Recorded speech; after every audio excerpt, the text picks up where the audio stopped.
नमस्कार दोस्तों, मैं डॉक्टर श्रवण कुमार आपका अपने YouTube channel learner exam point पर हार्दिक स्वागत करता हूं। दोस्तों, आज एक अधिगम का बहुत ही महत्वपूर्ण सिद्धांत जिसका नाम है सूझ एवं अंतर्दृष्टि का सिद्धांत, इसके प्रतिपादक कौन है दोस्त देखेंगे।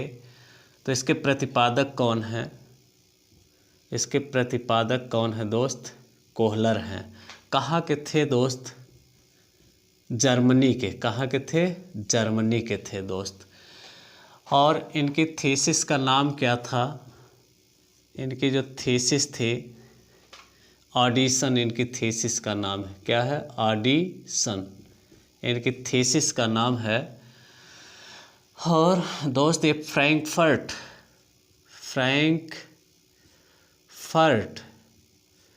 विश्वविद्यालय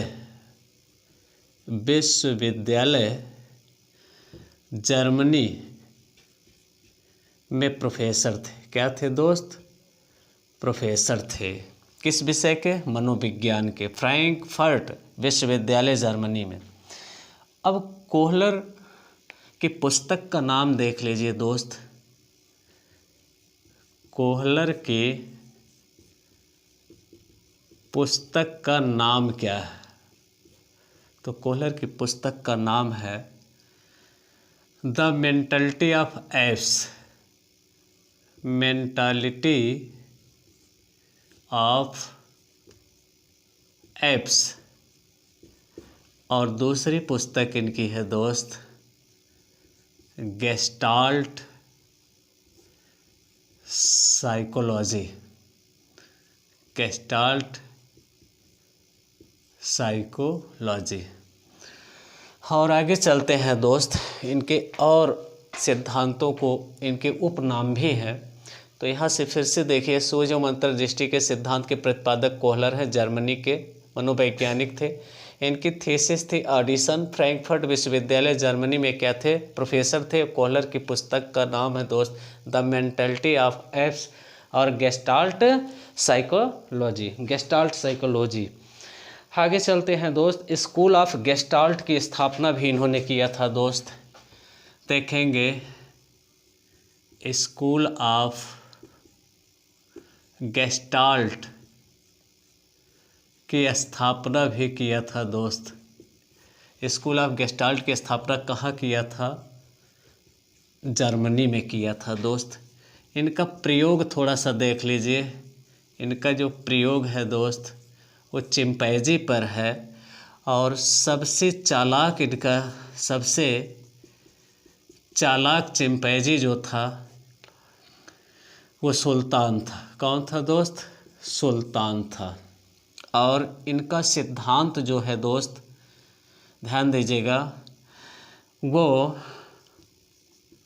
चिंतन, मनन, तर्क एवं सूझ शक्ति पर बल देता है। किस पर बल देता है दोस्त? सूझ शक्ति पर बल देता है। ठीक दोस्त, आगे चलते हैं। इनके सिद्धांत को और अच्छा प्रयोग जी, इनका प्रयोग देख लीजिए। इनके दो प्रयोग हैं दोस्त। पहला है छत से केले का प्रयोग, केले पर प्रयोग किया था। और दूसरा है छड़ी एवं बॉक्स पर प्रयोग। छड़ी एवं बॉक्स पर प्रयोग किया है दोस्त। यहाँ तक समझ में आया जी? अच्छा, गेस्टाल्टवादी मनोवैज्ञानिक पूछ रहे हैं आप, तो देख लीजिएगा दोस्त, गेस्टाल्टवादी मनोवैज्ञानिक कौन कौन से हैं दोस्त? तो 4 मनोवैज्ञानिक हैं। पहला देखिएगा, गेस्टाल्ट की नींव कौन रखा था दोस्त? मैक्स वर्दीमर। कहाँ रखा था? जर्मनी में। कहाँ? जर्मनी में। कब रखा था दोस्त? 1920 के आसपास। दूसरा देखिएगा, कोफका। फिर इस कार्य को आगे कौन बढ़ाया था दोस्त?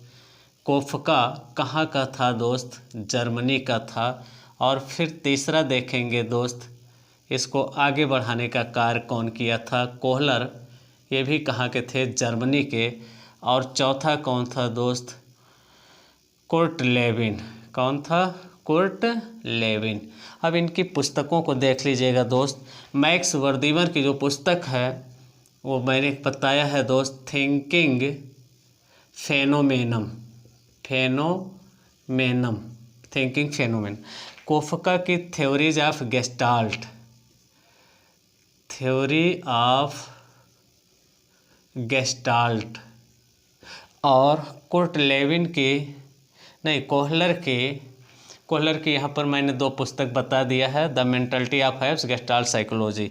इनका देखिएगा दोस्त, field learning,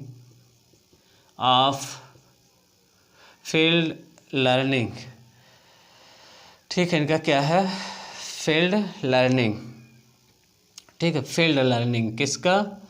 the theory of field learning. इनकी पुस्तक फिर से देख लीजिएगा दोस्त, the theory of field learning. अब देखिएगा दोस्त, इनके सिद्धांत को कितने नामों से जाना जाता है उसको देखिएगा। इनके सिद्धांत को कितने नामों से जाना जाता है।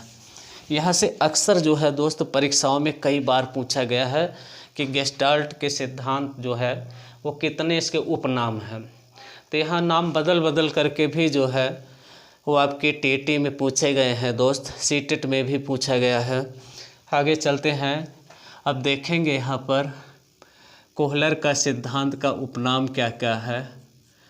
कोहलर का सिद्धांत देखेंगे यहाँ पर दोस्त, सूझ एवं अंतर्दृष्टि का सिद्धांत। अगला देखेंगे दोस्त, सूझ बूझ का सिद्धांत। और अगला देखेंगे समग्राकृति